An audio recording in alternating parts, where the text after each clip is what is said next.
ساحل جوړ په خیر دازه تکړه خیر وروره څنګه خپه ولکه والله سکه بیا مې خپل خزه وډه او وې ګوره مشره سو زله مې درته ویلې چې کور ته ځې لږ په وسیله خبرې کوه او تا بیا دغه جنجال جوړ کړی دا مړه موږ تا څخه راغلو چې لږ زره ذهن آرام شي ته ماته نصیحتونه کوي خو زه دا وایم چې ته لږ ګزاره وکړو که نه یاره مرچکی یاره دا ملامته نه ده زمونږ په وطن کې کار نشته روزګار نشته پر کور کې جنګ او جګړې دي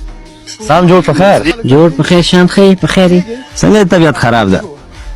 والله ژوند نو شان دا راته وایه چې هر کار کومه هیڅ پکې برکت نشته مخ مې رڼا نشته وروره بیخي وضعیت مې خراب دی